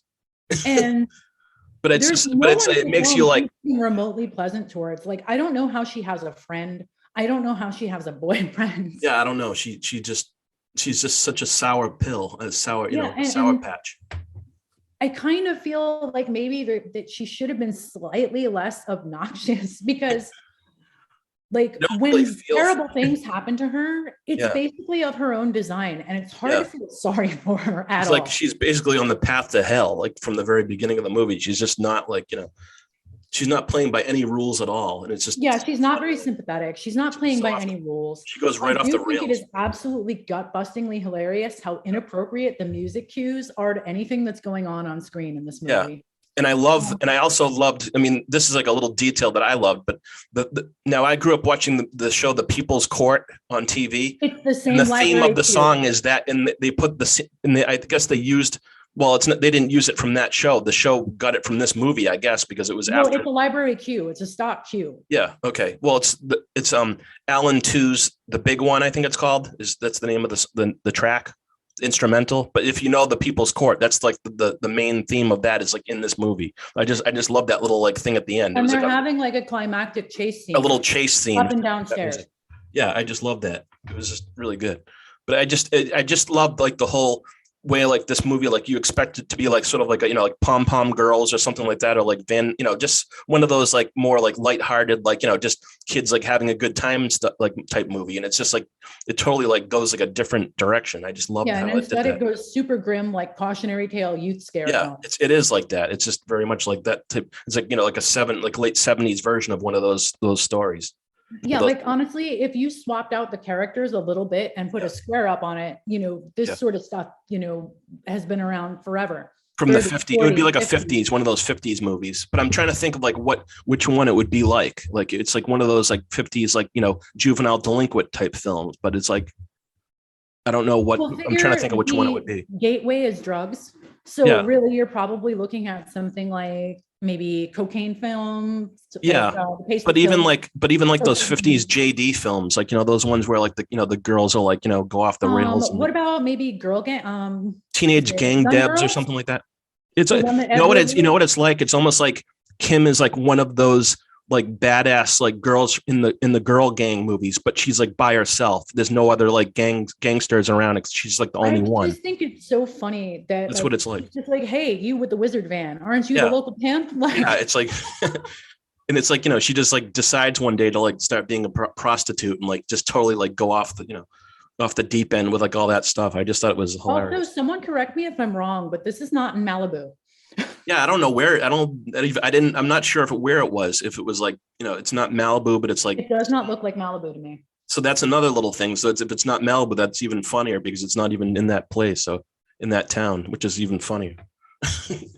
But it's like, I feel like this could have used like if you're gonna, being that it was kind of a youth scare film, I really wish there had been, normally you have the sanctimonious character who does all the right things and, chastises the protagonist for their various misadventures. Right. And meanwhile, everyone who is having misadventures looks like they're having a lot more fun, but Kim never really has fun. She's just bitter. She's just bitter and kind of like, she's like, she did look she did look happy when she got her little white sports car, but then she like flipped off her boyfriend's girl, the boyfriend and stuff after. Yeah, the boyfriend and his new girlfriend. I just thought that, but she was such a. I was just, and then it makes you wonder, like, what happened to Jill Lansing? Like, where is she now? Like after. I think she looked at this movie and was like, "Yeah, maybe acting is not for me." I know, but I mean, oh man, that was funny. It was just a fun film, though. I just when she switches pimps and he's like, "You're obviously mean as shit. Why don't you try assassinating people?" That made me laugh so hard. You can be a hit woman for me. Yes. Yeah, I just thought it was just a really odd little, kind of fun little movie. I remember the first time I watched it, I was like, wow, that was really good. I just really loved it. It just hit me a certain way. I was just like, I was expecting it to be one thing and it was the total opposite of what I expected or something. But that's my number one pick. And a good Deucember was had by all. Yeah. I mean, it always is. That was a lot of movies to watch. We watched I don't know how many I watched during the month, but I watched more than 31. I watched probably like 56 or something, I think. But that was a pretty good list. Our list was good. That was a good batch of films. I feel like we have a nice variety of stuff. There's something for everybody. You got some older films, a little bit of 70s stuff, a little bit of 80s stuff. Yeah, we've got a bunch of genres. We've got a bunch of eras. They're all entertaining in their own weird way. I mean, if you're listening to a 42nd Street Forever podcast, I'm going to assume you're at least somewhat amenable to odd films. Yeah, you're going to have to be into these movies a little bit if you're even listening to the podcast. Yeah, why would you seek that out if your favorite movies are romantic comedies? Right. I mean, if you're into Harry Potter or something, you're not going to want to watch Malibu High. But did you have any Blu-ray picks at all or no? As far as recent Blu-rays, I've been catching up on older releases a lot. But as far as something that came out relatively recently that you definitely should check out. Yep. Sorry, let me sip this coffee because I'm raspy. I was wondering if you were like okay over there. Yeah, because I'm you like, having a why big do I sound like a donut and coffee? I'm having some tea myself. Okay. There we go. But okay, as far as new Blu-ray home media releases that I think are pretty awesome. Yep. I was really, really impressed with the Arrow video. Ariel, Little Mermaid video. With the Arrow video, Mill of the Stone Women. Oh yeah, I heard of that, and I've seen I haven't seen the movie yet, but you said it was really good. Kind of halfway in between House of Wax and Eyes Without a Face. Oh yeah. If you like either of those, it's like kind of sitting at the intersection of those two films. Yeah, I'd like it. But it's a very beautiful, very stylish film, and the restoration is just stunning. Who directed that one? I would have to look it up. I don't remember off the top of my head. Okay. But the restoration is absolutely stunning. The supplemental materials, we're talking essays, we're talking, there's a full booklet, there's multiple commentaries. Like, it's an amazing package. Sounds and good. I feel like it's a film that a lot of people haven't necessarily seen. Yeah, I've heard of it, but I haven't seen it yet. If you kind of like gothic horrors, if you like Eyes Without a Face, if you like House of Wax, if you like, I liked it. I like those. I like those too. Atmospheric type of horror. Yeah. It's an absolutely beautiful film. It's never looked better. I doubt it ever will. And the Arrow package has everything you could ever possibly want to know about it, including multiple versions, the different cuts for the international market. Mm-hmm. Sounds good to me. Is that all you got? And also Vinegar Syndrome's Flesh for Frankenstein, because you can watch it in 3D. And that's awesome. Has been impossible. There was nowhere to watch that film in 3D for a very long time. So the fact that since the Grindhouse days, probably pretty much, I don't know of any other releases that included the 3D print. Well, that's awesome. Again, they always do a good job with the restoration, but specifically having the 3D available is a revelation. I still haven't seen any movies on 3D and Blu-ray yet. I have to get some 3D movie. I don't know. Maybe I'll get that one. I don't know. But I mean, is it because I mean, when I was growing up, I saw 3D movies at the actual movies too, but then they'd have like stuff on TV, and we'd go to like store 24 or 7-Eleven, and you'd get the 3D glasses, and then you'd bring them home and you'd watch the movie. Don't remember this. I'm Yeah, sure that it's was- something that happened, but I do not Yeah. recall ever watching a film in 3D at home. Yeah, I did. Because I mean, if like that was like in the early 80s when I was like a little kid, and we used to do that. So like, you'd watch like, I don't know if they did Friday the 13th 3 It might in have been 3D. my parents were just cheap. Yeah, but I mean, you were probably like too young back. It might have been just, we're not spending the money. Yeah, it could have been, but I mean, that was like a cool little thing. So that's where I saw Jaws 3 in 3D, and that was like my least favorite Jaws film, actually. That was the first one I ever saw in 3D. I mean, isn't that kind of everybody's least favorite Jaws film? Yeah, it is. It's not good, but anyways, going off topic, but yeah, but I mean, I'd love to see like that, something like on Blu-ray in 3D like that. That sounds awesome. Also, I've got to shout out Vinegar Syndrome's customer service. Apparently, when the discs were being pressed, some of them had a color balance issue. They corrected it without people even asking. So good cool. job. Oh yeah, that's awesome. Yeah, they do a good job, that place. Well, they just were like, hey, we're going to send you another disc. We don't even know if yours is broken, but just in case it is, we're going to send you a replacement. Okay. Like, that's amazing customer service. Nice. That's awesome. Okay. So I did have a couple picks for mine, and go ahead, by all means. The first one I picked was Stone, which is one of my favorite Ozploitation films. And it came out in 1974. It's like a big cult film now. It's about like a undercover cop that goes undercover with a motorcycle gang. And it's like, they're trying to find, there's like some assassin that's trying to take out the gang and stuff. And he's like trying to help them, like, stop the guy. And it's I feel like Ozploitation is due for like a revival and appreciation. Yeah. I mean, it's like one of my most favorite films though. And of like, of those Ozploitation genre films that came out in the 70s and 80s, like, it's just really an awesome movie. And, several people that were in Mad Max are in it, like Hugh Keys-Byrne is in it. And he plays one of the biker gang, and Roger Ward is in it too. You notice, like, when you watch Ozploitation films, a lot of the same actors like would show up in a lot of the movies, like that type of thing. But who put it out? Severin, I think, did put it out, and they actually I got their DVD years ago, and this is like the new Blu-ray version of the movie. So yeah, definitely one I would recommend, or I don't want to recommend it, but it's one of my favorites. So I'm trying not to recommend it. I don't recommend it, but I love it. And then the other one I like a lot is Don't Go in the House, which is like a slasher film, but the killer uses a flamethrower instead of a knife or a machete or something like that. I mean, anytime you're dealing with a movie with "don't" in the title, you should know what to expect. Yeah, Don't Go in the House. It's like one of my favorite. It's almost like I call it, the main character is like, it's sort of like set like at the end of the disco era. So there's like disco music and stuff. And I just like the whole vibe of the film. And I like, the main character has like a little psycho in it, that type of thing, with like, the guy that's like, has mother issues because she like used to like burn him up and stuff. And it was just like all this crazy stuff in the movie. And it's just one of my most favorite slasher films. So that's the other one I would pick. And that's about it, I think, for my Blu-rays. Well, we've got to give everyone a break, having survived the sale season, before, recommending them a whole bunch of new stuff to buy. So there's true. Yeah, that's true. They've spent so much money for Christmas and stuff. So this will be like, down the road when you get you have some money left again, you can pick some movies up. But I also want to do, like, before we close the show, I was going to do the what was playing on the Deuce on this day. Yeah, sure. You know that thing? So on this day in 1981, I'll tell you what was playing on 42nd Street at the Grindhouses. So at the Victory Theater, there was Hot Skin and Hard Candy. I don't know, like, I've never seen either of those, but those sound fun. At the Lyric Theater, Scanners and Confessions of a Police Captain.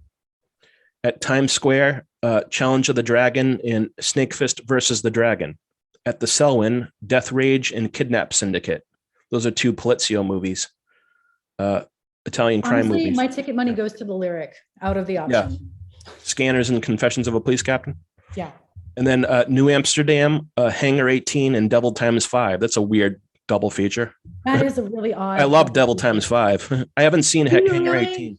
Yeah, I'm a big fan of that one. In concept more than I like it in execution. I don't know. I think it's hilarious, that movie. It's really funny. The kids that are like, killing all the adults. And at the Sin of 42, Stir Crazy, and When a Stranger Calls. At the Liberty Theater, Sonny Chiba's Dragon Princess and Karate Warriors. At the Harris Theater, Holy Moses and Hollywood Nights. At the Empire, Hot, Cool, Vicious, and The Chinatown Kid and Kung Fu Punch of Death. And at the Anko, Raging Bull and Steel. You've seen some of those movies, right? Yes. Like I've seen a pretty good batch of them. I've seen out of the options, my money goes to the Lyric. Yeah, that's a good. I like that one. Like Hollywood Nights. That's a funny movie. That's like sort of like an American Graffiti, like with kids running around in the 50s or whatever it was, the early 60s, and they're doing pranks and stuff. And that was a fun movie. What the I guess everybody gets a little nostalgic for like simpler times because every generation has that. Like it's usually comedies, right? And my period piece. Right. Like when I was growing up, like Dazed and Confused was sort of like, even though that was the 70s, that was sort of like the Gen X, like sort of like American Graffiti, like movie for us, even though it was like, we were in the 90s type thing. Well, think about it. The people who were coming of age then, that would have been like their childhood. Right. Those colored glasses. Right. And what other movies I've seen? Like I've seen several other ones. I've seen Scanners. I haven't seen Confessions of a Police Captain yet, though. I haven't either, but it's one of two things. I love Scanners. It's either a cheap action movie or it's a good sex film, and I'm down for both of those. Yeah, I don't think it's not a sex thing. It's more of like an Italian cop movie type thing. That's what that one is. I forget who directed it, if it was Damiano Damiani. It was one of those Italian directors though. But and then Death Rage, I've seen that. I saw that once. Kidnap Syndicate, I haven't seen that one yet. Those are two like Italian crime films. And When a Stranger Calls, is that the one with Carol Kane? I can't remember. Yes, When a Stranger Calls is Carol Kane, which is a great film. Yeah, that is a good one. That is amazing. And Stir Crazy, I've seen that one. That's Richard Pryor and Gene Wilder. Yep. It's fine. Like it's a little bit broad in terms of comedy for my taste, but I don't dislike it. Yep. And then Sonny Chiba's Dragon Princess. I haven't seen those two, Dragon Princess and Karate Warriors. I'm down for anything that involves Sonny Chiba. Yeah, I love Sonny Chiba, but those are two of the ones I haven't seen. I love the Street Fighters and all those ones, and then I have seen Hot, Cool, and Vicious and Chinatown Kid. I don't think I've seen Kung Fu Punch of Death though. That, and it's not like we cross-reference for what these might be retitling of. Like I'm guessing the first two, obviously, like Kung Fu films, erotic films on the bill were probably retitles of something, but I just don't have that information in front of me. And Raging Bull, you've probably seen that one. Yes. And we've both seen that one. So that's what was playing on the Deuce on January 16th, 1981. So I guess that wraps up the show. Cool beans. Thank you for having me back. That was great to have you. Great to talk to you again. And we had a good time, going through all those films, and pretty good discussion with all those things. Well, we had a lot of stuff to choose from because Deucember was a lot of movies, but it's always a fun event. I do it every year, and day 1 through 16, I'm all like, everything's great. Day 17, I'm like, maybe I'm in over my head. I'm over my head. 31, I just cry. I know. I know. It's really and I actually did pretty good. I was watching for the first half, I was watching double features every night. Then at the end, I started to get kind of slowed down a little bit. Because I don't try to do double features or big elaborate swings because I can't I'm just okay, let's not get too big for your bridge. Yeah, I know. It's and plus you're you have a lot of work and you have to write a lot and stuff. Yeah. So I have to write everything else that's due. And then, you're a writing fiend at this point. Every year it's a good time. I always look forward to it. Yeah, it is fun. I'm carefully curating my list at Thanksgiving. I know you really get detailed with your stuff. I'm trying to get better at doing that. Keep a little, but you do the thing is you do reviews of everything. I don't review every single movie I watch. So, because that takes a lot of energy. I figure it keeps me accountable. And also it's good for you, because you're a writer anyway. So it's it kind of keeps you in the flow of, what you do. Yeah. It keeps me accountable. It helps me, finally get some of my watch list down. Yeah, it's good. It's awesome to do that. But what was I going to say? But every year, we I don't know if you do the other months. I'll do November, and then I'll do the October horror month. I just can't sustain it. With everything else that I have to do, right. you're already doing that stuff anyways in a way, you know what I mean? You're already doing like with everything else I have floating around. Usually like December is a quiet month for me. So I have time to take on like a theme. Yeah, it is good.